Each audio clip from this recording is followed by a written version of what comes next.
Hello there everyone, welcome back to my channel. My name is Joesephyr, and thanks to the new channel point system on my stream, I actually just lip-synced for my life to Yuna's 1000 words from Final Fantasy X-2, which was something. Today's video in Dissidia Final Fantasy Opera Omnia is going to be another Should You Pull video based around Machina's new Lost Chapter, and that's going to include Machina's LD and Cid's rework and his EX plus realization. So if that's something that you guys are interested in watching, then stay tuned and keep on watching.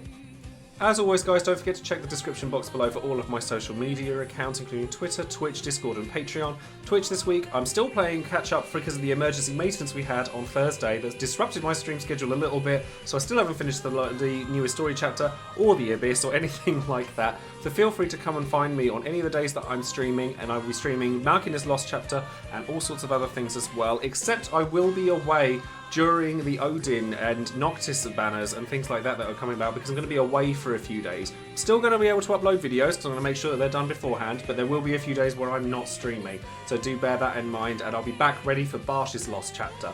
Obviously with Patreon, I always shout out one of my patrons at random to give thanks to each and every one of you that decides to support the channel further, and today that person is going to be Lousy David, who has actually been a lurker and a supporter of mine for quite a long time, so thank you very much for your continued support with Patreon as well. Don't forget to check out all of the different websites that are associated to Opera Omnia, as you can see here, and they're all linked to the description box below, and of course don't forget to check out all of the content creators out there besides myself. So let's get started by having a look at the characters that are featured on the banner this time around. And the first character we're going to look at is going to be Cid. Now Cid gets a rework and an extension on his EX through his EX realization, and Cid is a character that's never really had his time in the sun. Like he's not terrible, he's not great either though. Like his main function was as a dispel character that had wind in his kit, like his skill 1 and skill 2 both are wind based. He just was a bit of a damage dealer. He kind of changed his bravery and HP attacks before a lot of characters did, but ultimately damage was all he really did, apart from the little bit of dispel that he gets from his CP35 weapon. Well, now he has extra uses of both of his skills through his rework. He now also gets a bit of a refund in his bravery when he uses hyper jump. He also gets a higher hit count on it. He gets a higher hit count on Boost Jump and Dragon, which are the changes he gets to his Bravery and HP attack. And Dragon Dive also gets extra uses and now deals 50% splash damage. And Dragon now is a 3-hit Brave HP attack that also deals splash damage. So it's definitely better. It brings him up to the scale that he needs to be in order to improve his kit so that he's at least competing for damage with other characters. But when it comes to his EX weapon, his EX weapon's main function was that it was a hard-hitting, or like it had a large number of brave HP attacks one after the other in a similar way to how Prompto works. Well, with his EX realization, he does get a significant upgrade to his kit, and in that he's going to deal a lot more damage, and he also inflicts wind in peril to go with the wind skills that he has. So with 0 out of 3, he's going to be doing the wind resist down, so imperiling to all targets for 6 turns, and he also gets more damage on the last HP attack, so that he refunds some of his bravery back in a similar way to how Varn works. And then he starts with his EX maxed out at 2 out of 3, which isn't too bad. It means that he's going to be able to use his EX much more frequently. His EX does also have delay on it as well by 1 turn, so to be able to use that more frequently is helpful. And then with 3 out of 3, it gets its hit count increased so that it's 13 lots of Brave HP attack, so literally Brave attack, HP attack, Brave attack, HP attack. Very similar to how Prompto's worked. Now, unfortunately, Cid's EX is not one of the ones I would go crazy over. He's no Gabranth, he's no Alisaie, he's no Leon. There's a lot of better EX-only characters. Is he functional? Yeah, he'll get the job done. He has Dispel, he has Imperil. If you're pairing him up with somebody else that has Wind in their kit, then great. He pairs up nicely with characters like Shantotto, and it's not terrible. If you've got Varn's Burst as well, actually, I will point out that because Varn's Burst makes it so that your bravery doesn't go below 20% of the maximum, so you've got a lot more bravery, it makes Cid's EX attack hit much harder, like a lot harder, and it does actually do respectable damage. But Cid's kit is just kind of a meh, to be honest. Like, it doesn't bring anything new to the table. If you want a Dispel character, there are much better ones out there, like Arciella or Vanille. There's much better ones out there that have batteries in their kit, they're more support-based, and that kind of is more in line with Dispel, or even with damage dealers. You've even got Cloud, and he'll be getting a burst and an LD later on, and then, like, Sid's never going to get a look in at that point. For damage dealers, there are just better options out there, like, even with more recent ones we've had, like Varn, like Squall. In the era of bursts and LDs and things like that, and even some of these EX-only legends, like Alisaie and Gabranth and Leon, like I said, Sid's just not really cutting it. So now let's have a look at Machina's kit and what he'll get out of his LD, which comes around with his banner as well. Machina is a character that was pretty much designed solely just to do damage. And when he came out with this EX, he was relatively underwhelming because he didn't really do a lot else but damage and be fast. That was kind of his thing.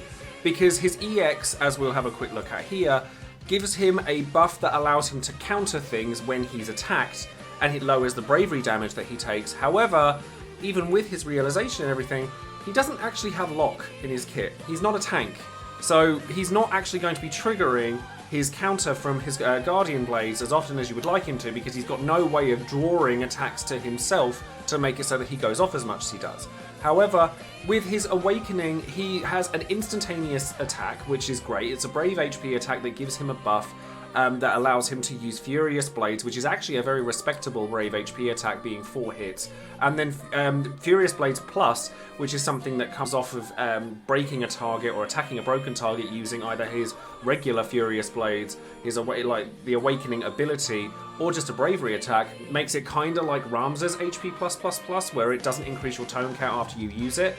And then Cyclone Drive is just a really hard-hitting Brave HP attack. He doesn't really do a lot. He just does damage and he's relatively quick.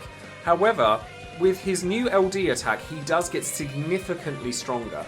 Stunning Slash is a Brave HP attack for AoE that does split damage, so it's not ideal in terms of damage itself, but it also refunds some of his bravery back, and it inflicts a new debuff to the enemies that on its own doesn't look like much. It lowers the enemy's speed, although this does play nicely with the fact that his kit revolves around him being able to take turns very quickly.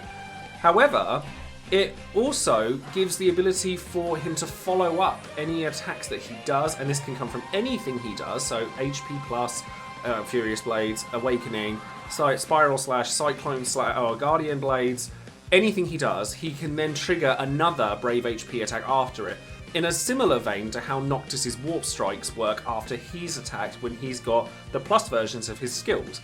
But he can do this a lot, and given that Machina is well known for taking a lot of turns very frequently, so being able to use his Awakening, being able to use his EX, and then use another attack afterwards, he racks up damage very quickly with he's got this LD debuff on, and it also increases his attack and his Brave Overflow when he's used the LD for a large period of time.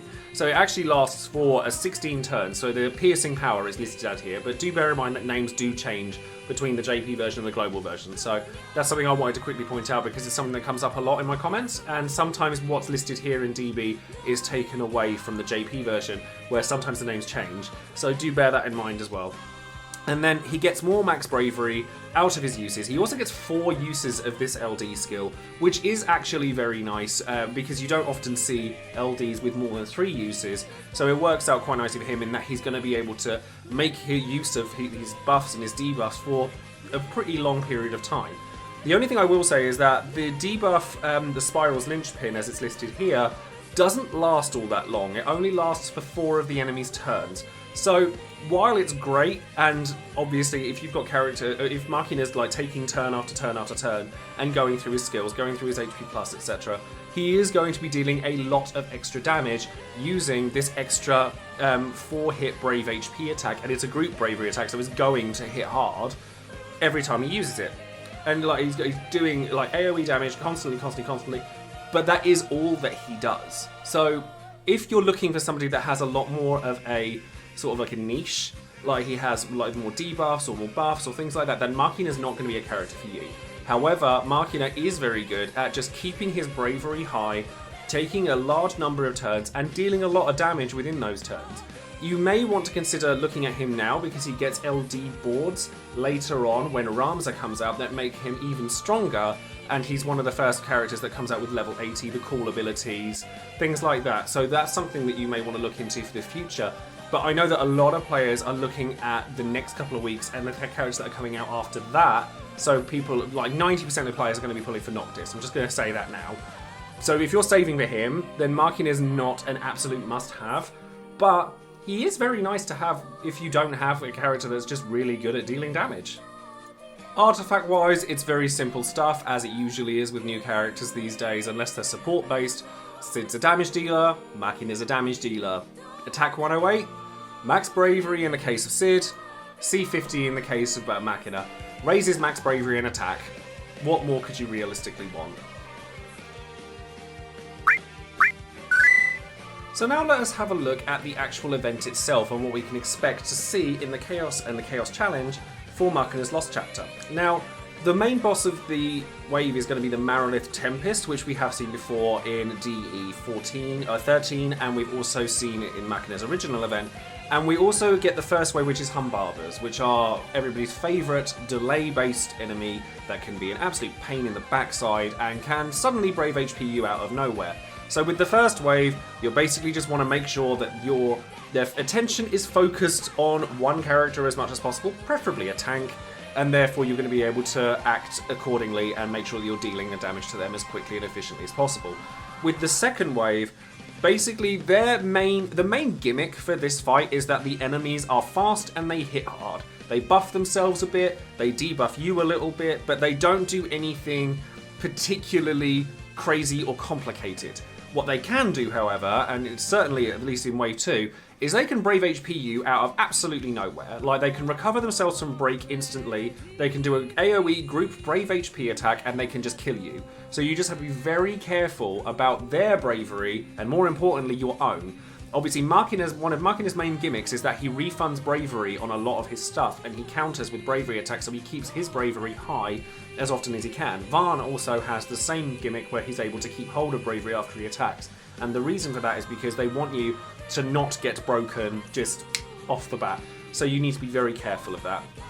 They are also resistant to lightning, or the element lightning, and they also are resistant to numerous regular debuffs. Frame debuffs will be fine, but if you plan on taking Gabranth, who actually is one of my recommended characters for this, primarily for his bravery damage reduction, you need to be cautious of the fact that his attack and defense down on his HP plus may not work. So if you're going to have him have 4 debuffs on the enemies, make sure you're bringing somebody else who has frame debuffs, or at least debuffs that will work on the enemy, so that Gabranth can work to the best of his ability. So their speed, as I said, is something that's really nasty. So if you can reduce their speed and their turn rate, and you see where I'm going with this already, then it will help you a great deal. So delay will also work very well here. A Mid-Italian is absolutely fantastic for this particular fight, especially in conjunction with Gabranth, because between a Mid-Italian's 4 framed debuffs and Gabranth's 2 framed debuffs, they're not going to be able to buff themselves because they're normal, regular buffs, like max bravery buffs after they use their AoE attacks, things like that. If you've got 6 frame debuffs on them, they literally just can't gain them, so you don't have to worry about the dispel portion of the fight. So by taking Sid, you don't really have to worry about it. So therefore you don't need to use ingots on him or anything like that.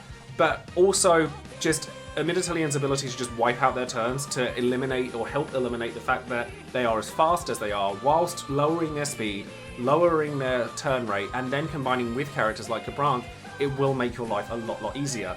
I think taking a tank is absolutely fantastic for this, particularly Snow and Cater. Zac also works extremely well here as well. Just keeping the enemy's focus on the one character is going to do really well. So for example, with Zac, because his shields are quite so strong after he's used Apocalypse, if the Humbarbers use their delay breath on him, or the Mariliths are just taking too many turns for you to deal with, then he's going to be able to soak up all that damage and be able to return fire with relatively strong attacks. Cater will also do a fantastic job here because of her ability to just go, I'm not going to get delayed at all, and because you act as quickly as you do, I'm just going to counter everything and just make sure that you're going to be taking damage every time you do anything. So basically doing Machina's job at countering better than he does. And because she has Imperil in her kit and her kit is ice-based, she's also going to be able to capitalize on damage much better than a lot of characters will. Aphmau is another character that I wanted to suggest alongside Gabranth because of her ability to have brave damage reduction whilst also being as fast as she is, while having the ability to just use her EX and then get all those free turns, make sure that there's more turns for which their break status can recover so you can then break them again. That sort of thing will always work very well in Chaos fights, so I highly recommend Aphmau for the auras, for the healing. Healing is something you're probably going to want to get hold of at least relatively frequently within this fight, because they like to AoE brave HP attack as frequently as they do. If you have a tank with you, like Zac or Snow, who can heal themselves, then it's slightly less prevalent. But Keita can't heal herself, so if you're taking Keita, then hopefully she won't get hit in the slightest anyway. But taking another healer like Aphmau or Arciella, who can also inflict like HP silence and things like that to save yourself from taking quite so much damage, and the fast cast makes it a lot less likely for you to be able to just get broken and then killed from some of these AoE brave HP attacks that the Mariliths will do. Last character I wanted to recommend here is actually Garland, because I've not recommended Garland for this for much since his LD came out. But Garland having that delay on everything that he does will help keep the enemies in check and will work in a similar way to how any delay character would, but his damage output is just really strong. So if you've got a really strong sort of speed down aura on Garland on top of all the delay stuff, it's going to help you counteract the fact that the Mariliths and the Humbarbers are as fast as they are.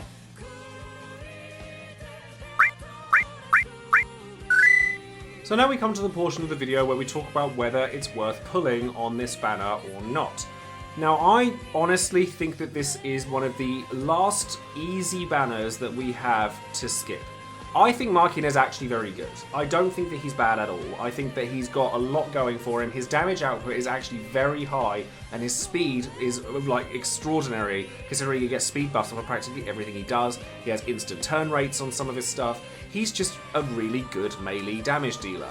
So, therefore, if you wanted him, and the next time he comes around will be with Ramza's banners, but Machina's LD will be on a separate banner to Ramza's LD. So if you're after Ramza and you like Machina, perhaps you might want to pull for him now and not wait until Ramza comes out so that you can focus all your resources then on him.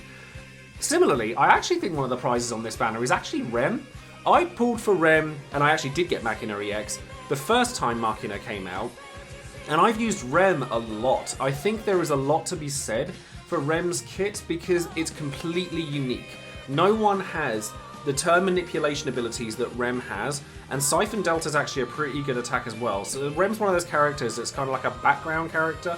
You use her just to kind of augment a different character by swap turns and just constantly giving the turns to them. If you could take advantage of that, I do actually really like Rem as a character, and the kit I think is really good and really strong, and there's nobody quite like her. So if you wanted Rem, this is probably a decent place for you to get it, particularly if you already have Varn's LD and don't have his burst, and you particularly want Varn.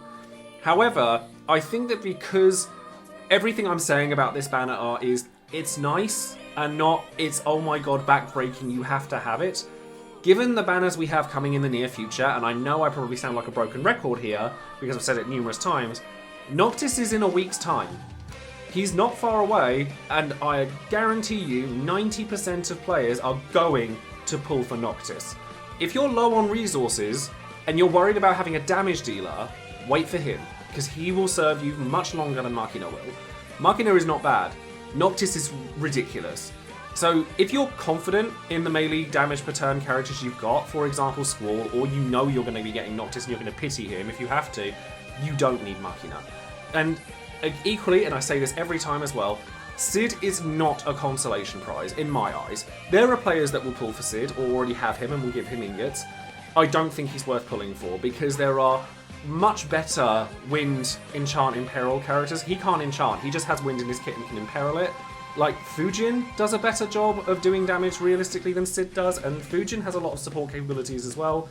Now, the only support thing that Cid really provides is the Dispel on his skill 2, which in my eyes is not good enough to pull for him. Rem is nice, Machina is very nice, Cid is okay at best, and given that we're getting to a point now where saving is going to get harder and harder and harder, realistically you've got to pick and choose your battles on who you can pull for. So that's going to be it for today's video. Let me know in the comments below if you plan on pulling for Machina, if you perhaps didn't get Rem the first time around and you're looking to get her, or if you're pulling for Cid and you think that my opinion on him is completely wrong. I'd like to hear from you guys. And obviously don't forget to like the video, share this video out to anyone who might be interested in Opera Omnia videos, subscribe to the channel and click that bell for notifications on any future Opera Omnia videos I might make. And let me know what kind of things that you're going to be excited for in the future, and of course why it's going to be Noctis. Anyways, that's going to be it from me. Thank you all once again, and I will see you all in the next video or stream. Take care.